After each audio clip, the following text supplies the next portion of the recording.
வணக்கம். சிவன் மாந்திரீகம். இந்த மாந்திரீகத்தில் மலையாள மாந்திரீகத்தில் பிரிந்தவர்களை வசியம் செய்வது இந்த மாதிரி செய்துதான். இது எளிமையாகவும் மிகவும் செய்து வெற்றி பெறக்கூடிய சிறப்பான சக்கரமோ எந்திரமோ அதற்குண்டான பாவை பிரயோகமோ எந்த நாள் எந்த நேரத்தில் செய்யணும்னு சொல்லக்கூடிய விதிமுறையும் சொல்கிறேன், கேட்டு பயன்பெறுங்க. இப்போது பிரிஞ்ச எந்த ஆண் பெண்ணாக இருந்தாலும் சரி, ஆண் பெண்ணை விட்டு பிரிஞ்சிருக்கலாம், இல்லை பெண் ஆணை விட்டு பிரிஞ்சிருக்கலாம், நண்பர்களாக இருந்து பிரிஞ்சிருக்கலாம், நல்ல காதலர்களாக இருந்து பிரிஞ்சிருக்கலாம். ஒருவேளை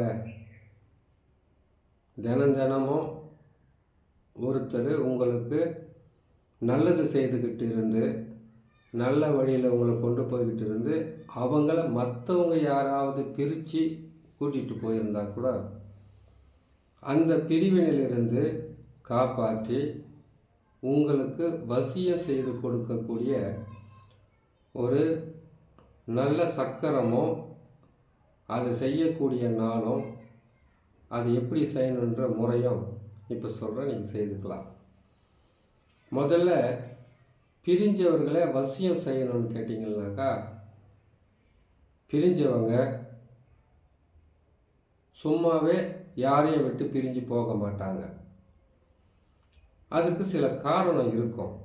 ஏன்னு கேட்டிங்கனாக்கா, ஒரு ஆண் பிரிகிறாருன்னா இன்னொரு பெண்ணோட தொடர்பு ஏற்படலாம், இல்லை இந்த பெண் மேலே சந்தேகப்பட்டு தவறான பழிப்பாவங்களை சொல்லி பிரிஞ்சு போகலாம்,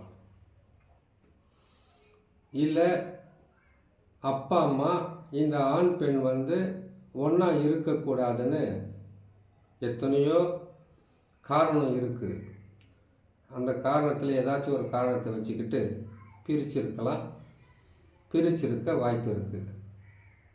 அப்படியும் இல்லைன்னா பணத்துக்காக வசியம் செய்துக்கிறது. நல்ல கணவன் மனைவியோ இல்லைன்னா நல்ல காதலர்களோ இருந்தால் அவங்கள பிரித்து இவங்க வசியம் செய்துக்குவாங்க. இல்லை வசதியான வீட்டு பெண்ணோ ஆணோ இருந்தால் பணத்துக்காகவும் அவங்களுடைய வாழ்க்கை நல்லபடியாக இருக்கணுன்றதுக்காக அவங்கக்கிட்ட இருந்து பிரித்து இவங்கள வசியம் பண்ணுவாங்க. எப்போவுமே ஒருத்தர் பிரிகிறாங்கன்னு சொன்னாவே அவங்க மாந்திரிகம் செய்து வசியம் செய்தால் தான் பிரிய முடியும். இதில் புத்திசாலித்தனமாக என்ன செய்வாங்கன்னு கேட்டிங்கனாக்கா, கணவன் மனைவியாக இருக்கிறவங்கள பிரித்து வசியம் பண்ணுறதும் இருக்குது. நல்ல வசதியான பெண்ணாகவோ ஆணாகவோ இருந்தால் அந்த குடும்பத்திலிருந்து பிரித்து வசியம் பண்ணுறதும் இருக்குது.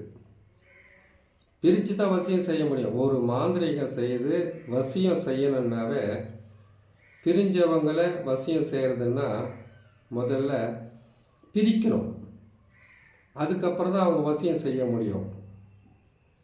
அப்படி பிரித்து தான் உங்களை பிரித்து தான் அவங்க வசியம் பண்ணியிருப்பாங்க.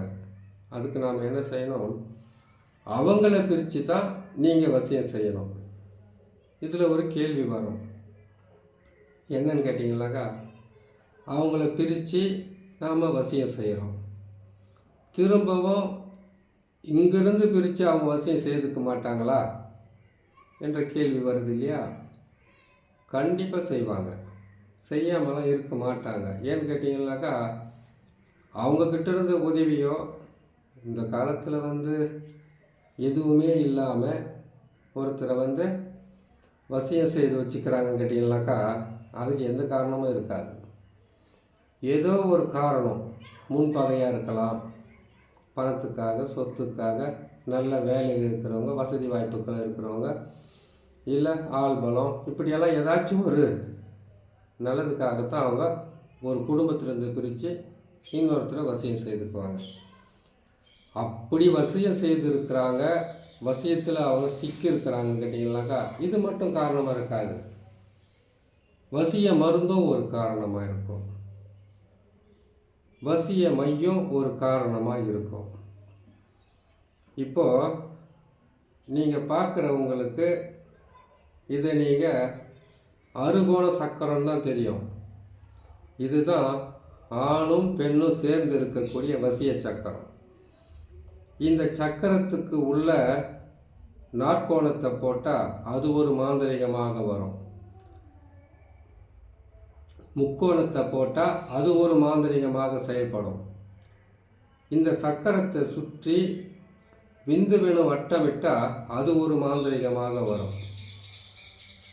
இந்த சக்கரத்துக்குள்ள பிறை கோணம், அதாவது மூன்றாம் பிறை வருது பார்த்தீங்களா, அந்த மாதிரி ஒரு பிறையை போட்டு அதுக்குள்ளே போட்டோம்னாக்கா அது மகாவசியம், சர்வவசியம், ஜனவசியம், தனவசியமாக செய்து கொடுக்கும். ஒவ்வொரு வீடியோவிலையும் ஒவ்வொரு பதிவை சொல்லணுங்கிட்ட நிறைய இருக்குது. அது ஒரே வீடியோவில் சொல்ல முடியாது, மெல்ல மெல்ல தான் சொல்ல முடியும். பார்த்து செய்துக்குங்க. சரி, இப்போது பிரிஞ்சவங்களை நம்ம வசியம் செய்யணும்னு கேட்டிங்கன்னாக்கா இந்த ஆறுகோண சக்கரத்தை ஒரு தகடில் எழுதணும். அது செம்பு தகடோ, முறி தகடோ, இல்லை தாமரை தகடோ, எதுவாக இருந்தாலும் பரவாயில்ல. அந்த தகடில் இந்த சக்கரத்தை போட்டு 6 சூலம் போடணும். 6 சூலத்தையும் போட்டு நசி பிரி என்ற எழுத்துக்களை அந்த சூலங்களுக்கு பக்கத்தில் எழுதணும். அதுக்கப்புறமா 4 முட்டையை வாங்கணும், 4 எலுமிச்சம்பழத்தை வாங்கிக்கணும். இந்த 4 முட்டையிலுமே பிரிஞ்சிருக்கிறாங்க பார்த்தீங்களா, உங்களை விட்டு பிரிஞ்சிருக்காங்க இல்லையா, அப்போ பிரிஞ்சிருக்காங்கன்னா யாரோ ஒருத்தர் வசியமாக இருக்காங்கன்னு அர்த்தம். அந்த வசியமாக இருக்கிறவங்களுடைய பேரை 2 பேரை 2 முட்டையில் போடணும். நீங்கள் யாரை வசியம் செஞ்சுக்கணுமோ அவருடைய பேரையும் உங்களுடைய பேரையும் இன்னும் 2 முட்டையில் போடணும். அதுக்கு வசிய சக்கரம்னு சொல்லக்கூடிய ஆறுகோண சக்கரத்தை ஒரு முட்டையில் போடணும். மீதி 2ல் பார்த்தீங்கன்னாக்கா உருவ பொம்மைகளை போடணும். இன்னொரு முட்டையில் உருவ பொம்மையை போடணும். உருவ பொம்மைன்னா என்ன, அவங்களுடைய உருவமே இருக்கிற மாதிரி பொம்மை கிடையாது. ஆணாக இருந்தால் ஆண் உருவத்தை முட்டையில் வரையணும், பெண்ணாக இருந்தால் பெண் உருவத்தை முட்டையில் வரையணும். வசியம் செய்கிறதுக்கு வசிய சக்கரத்தை போடணும். பிரிவினை செய்யணுன்னாக்கா அந்த பிரிவினைக்கு இந்த மாதிரியான ஒரு சக்கரத்தை நீங்கள் போடணும். அது மேலே இருக்கிறது கேட்டிங்கனாக்கா ஒரு நாற்கோணம் போட்டு நடுவில் 2 கோடு, குறுக்கால 2 கோடு போட்டு எல்லாத்துலேயும் சூலத்தை போட்டு அந்த கோடுகளில் பிரிக்கிறவங்களுடைய பேரையும் இந்த அறுகோண சக்கரம் போட்டிருக்காங்க இல்லையா, அதில் வசியம் பண்ணுறவங்களுடைய வசியம் செய்துக்கிறவங்களுடைய பேரையும் அதில் எழுதணும். எழுதிட்டு 27 கற்பூரம் வச்சு உங்களை விட்டு பிரிஞ்சிருக்காங்க பார்த்தீங்களா, அந்த பிரிஞ்சு இருக்கிற ஆணோ பெண்ணோ அவங்களுடைய ஃபோட்டோவை வச்சு இந்த முட்டைகளை இறக்கணும். அந்த 6 கோணத்தை மட்டும் எடுத்து தூரமாக வச்சிடணும். அந்த சக்கரத்தை நீங்கள் முறை பிரகாரம் எந்திர சுத்திகரிப்பு செய்துட்டு, மந்திர சுத்திகரிப்பு செய்துட்டு, அதுக்கப்புறமா அந்த தகடை எழுதி அதுக்கு கேட்டிங்கன்னா வசிய மை, அதோடு சேர்த்து புணுக்கு, ஜவ்வாது, கஸ்தூரி, கோராசனம், வாசன திரவியங்களை அதில் எல்லா வசிய மையை கூட போட்டு நீங்கள் அதை தடவி இந்த சக்கரத்தை போட்டு அந்த சக்கரத்துக்கு நடுவில் ஒரு உருவ பொம்மையை நான் வச்சுருக்கேன். நீங்கள் பிரிக்கிறது ஒரு ஆளை, பிரித்து வசியம் பண்ண போகிறது ஒரே ஒரு ஆளை தான். அப்படி இருக்கும்போது ஆணாக பிரிஞ்சிருந்தாக்கா ஆண் உருவம் அங்கே வேணும், பெண்ணாக பிரிஞ்சிருந்தால் பெண் உருவத்தை செய்து அவங்க மார்பு பகுதியில் கேட்டிங்கன்னாக்கா இந்த வசிய சக்கரத்தை போட்டு அவங்களுக்கு யாரை வசியம் செய்து கொடுக்கணுமோ அவங்களுடைய பேரை அந்த தகடில் எழுதி இந்த சக்கரம் போட்டு அந்த சக்கரத்துக்கு நடுவில் பொம்மை வச்சுருக்கோம் இல்லையா, அந்த இடம் அந்த தகட்டில் காலியாக தான் இருக்கும். அதில் மசி வசி வசி மசின்ற அச்சாரத்தை அதில் 3 முறை போட்டு அதுக்கப்புறமா அதுக்கு தான் நீங்கள் பூஜை புனஸ்காரமெல்லாம் செய்துடுறீங்க, வாசனை திரவெல்லாம் செய்துடுறீங்க. ஒரு மண் பாத்திரத்தில் பிரிக்கிறவங்களுடைய அந்த நாற்கோணத்தில் போட்டிருக்கக்கூடிய பிரிவினைக்காக போட்டிருக்கக்கூடிய முட்டையவை பிரிவினை செய்கிறவங்களுடைய ஃபோட்டோவை சுற்றி மண் பாத்திரத்தில் வைக்கிறீங்க. உருவ பொம்மைகளை பேர்களை எழுதி வச்சுருக்கீங்களா, அது அவங்களுடைய ஃபோட்டோவை சுற்றி அதில் வைக்கிறீங்க. 6 கோணம் போட்டிருக்கிறத மட்டும் யாரை வசியம் செய்யணுமோ ஆணோ பெண்ணோ அவங்களுடைய உருவ பொம்மையை சுற்றி அதையும் வைக்கிறீங்க. 27 கற்பூரம் இருக்கு இல்லையா, அதையும் சுற்றி அந்த மண் பாத்திரத்தில் வச்சு அதுக்கப்புறமா அந்த வசிய பொம்மையில் மேலே வந்து தகுதி எழுதியிருக்கீங்க இல்லையா, அந்த வசிய பொம்மையை அப்படியே ஒரு மஞ்சள் துணி, பச்சை துணி, இல்லைன்னா வாழை இலை இருந்தால் கூட பரவாயில்ல, அதில் மடித்து அவருடைய ஃபோட்டோ, வசியம் பண்ணுறவங்களுடைய ஃபோட்டோ இருக்கணும், ஃபோட்டோ வச்சு மடித்து கொண்டு போய் வாழை மரத்தினுடைய வேர் பகுதி இல்லை மாமரத்தினுடைய வடக்கு பகுதியில் வேரில் ஆற்று மணல் நீரோட்டமான இடத்துல இதை புதைக்கலாம். நீரோட்டத்தில் சுத்தமான தண்ணியில் தான் போட்டு வரலாம். பிரிக்கிறவங்கள அந்த முட்டை அதுக்கப்புறம் அவங்களுக்கு எழுதி இருக்கக்கூடிய அந்த எழுத்துக்களெல்லாம் அப்படியே சேர்த்து கற்பூரம் போட்டு எரிக்கலாம்.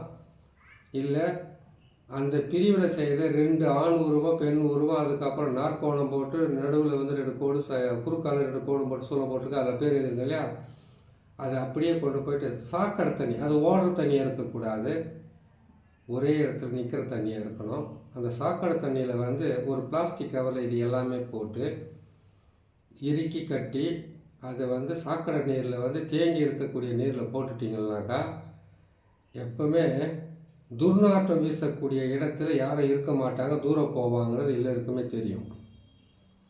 இதே சாக்கடை மண்ணை எடுத்து கொடூரமாக ஏவல் செய்து அழிக்கிற வேலையெல்லாம் இருக்குது, அது இன்னொரு பதிவில் போடுறேன். இப்போது இதை வந்து ஒரு கவரில் போட்டு நூலில் போட்டு நல்லா இறுக கட்டி அதில் போட்டுட்டு வந்தீங்கன்னாக்கா தவறான உறவுகளும் பிரியும். தவறான உறவுகள்கிட்ட இருந்து பிரிஞ்சு ஏற்கனவே பிரிஞ்சு இருக்கிற அந்த உறவுகள்கிட்ட இருந்து வசியமும் ஆகும், எல்லாம் நல்லபடியாக நடக்கும். இதை நீங்கள் செய்து பாருங்கள். உங்களுக்கு ஒரு உறவையும் தப்பையும் தவறையும் பிரித்து ஒரு நல்ல உறவை வந்து வசியம் செய்த நல்ல பலன் கொடுக்கும். இன்னொரு நல்ல பதிவில் உங்களை நான் சந்திக்கிறேன்.